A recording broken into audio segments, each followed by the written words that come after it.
Oublions jamais de placer les choses en perspective. Ça aurait dû être une grande célébration. C'est quand même gros ce qu'on évoque là. Très significatif pour bien comprendre tout ce qui s'est passé. Un professeur, pas comme les autres.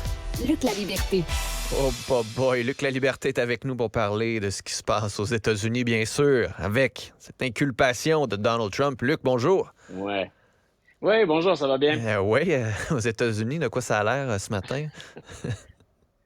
Écoute, c'est intéressant de suivre, puis c'est relié à Trump, là, on s'attend toujours à un cirque, mais c'est intéressant parce qu'il y a des éléments beaucoup plus sérieux là-dedans, autant au plan judiciaire qu'au plan politique, et on entre en terrain inconnu. Donc, on l'avait fait un peu plus tôt cette semaine quand on a obligé Mike Pence à témoigner dans la cause ou l'enquête du procureur spécial sur le 6 janvier 2021. M. Pence va devenir le premier vice-président à témoigner dans une affaire criminelle impliquant un ancien président. Cette fois-ci, c'est Trump lui-même qui va devoir, on pense, que ce sera mardi, assumer le fait qu'on va déposer officiellement des accusations criminelles contre lui. Et là, ça s'active un peu partout. Les forces policières à New York, parce qu'on veut sécuriser le périmètre. Donc, on sait qu'on va débarquer avec un ancien président.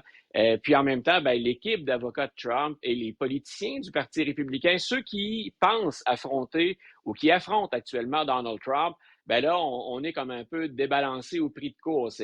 Il faut à la fois défendre Trump parce qu'on dit que c'est injuste, que c'est de l'acharnement.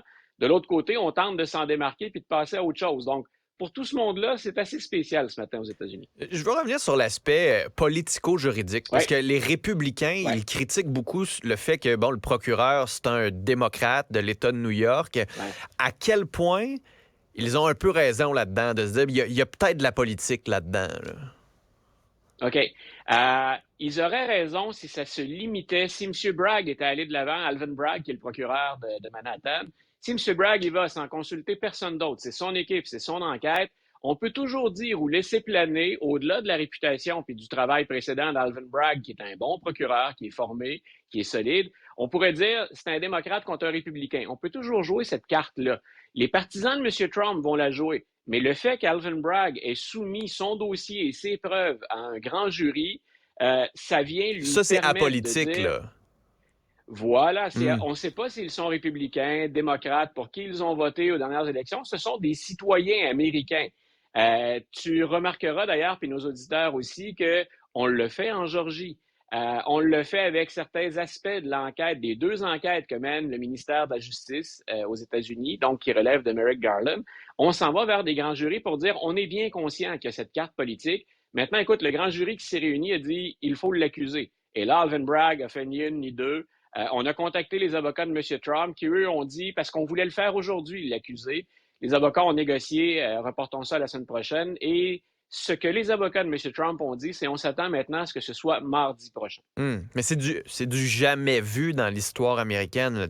Absolument. On peut penser à Nixon, l'impeachment, c'était gros, mais là, les empreintes digitales, la photo avec la petite affiche, c'est fou, là. Écoute, j'enseigne l'histoire, mais en même temps le système politique américain. Donc, tout ça me fascine ou m'intéresse moi égoïstement, m'intéresse mes étudiants.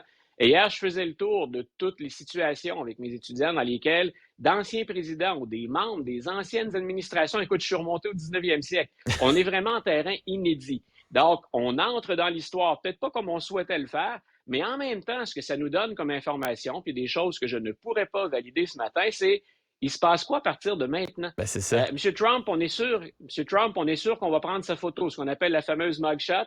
Donc, on va la prendre, on va prendre ses empreintes. On ne va pas, je pense, lui passer les menottes. Il ne sera pas détenu dans une cellule. On pense plutôt qu'on va aller vers une salle d'interrogatoire où, ça aussi c'est particulier, il va être accompagné au moins d'un agent de sa garde rapprochée, du service de sécurité dont jouissent les présidents maintenant quand ils ne sont plus à la Maison-Blanche, mais il va y avoir aussi des officiers, il va y avoir des représentants de la loi qui vont être là pour le surveiller. Mais assurément, on va avoir quelque chose qui va être récupéré au plan politique par tout le monde, qu'on soit démocrate et républicain, mais on va avoir quelque chose qu'on n'a jamais vu auparavant. Est-ce que c'est le début de la fin? Est-ce que c'est le moment, comme ils disent en anglais, le tipping point où les institutions, il y a une partie encore plus grande de l'Amérique qui n'y croira plus? On a déjà eu tout ce gros complot là, sur la dernière élection, le 6 janvier. Là, tu te dis, il y en a qui vont reprocher au système judiciaire d'être dans la poche d'un parti politique et c'est le début de la fin. Là. C'est peut-être un peu dramatique. Écoute, là, Non.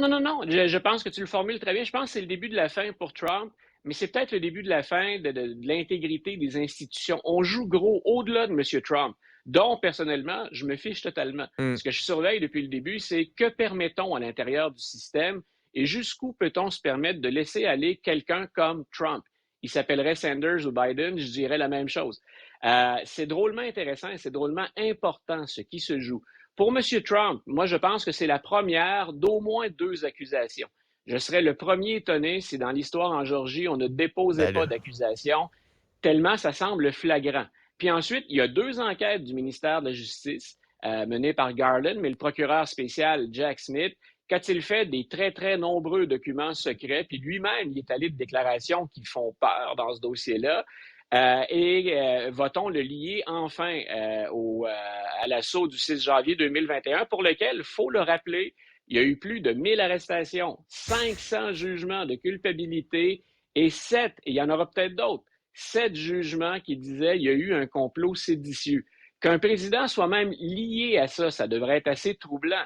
Mais ça montre bien, et là encore, on joue en terrain très important, ça montre bien, si on continue à appuyer Donald Trump, qu'il y a un groupe non négligeable d'Américains qu'on ignore parfois, qui ont des revendications, je le répète, légitimes, mais qui ont choisi, je pense, le mauvais combattant pour aller au front et pour défendre leur cause. Mais ces gens-là, maintenant, sont derrière Trump à 100%. Jusqu'où sont-ils prêts à aller? On les a vus le 6 janvier. C'est certain que c'est quelque chose sur lequel on va garder l'œil, toi et moi, j'en suis certain. Certain, Luc, et tu vas être là pour nous expliquer tout ça. Merci beaucoup. Là. Une bonne journée, Philippe. Salut. Vous écoutez Philippe Vincent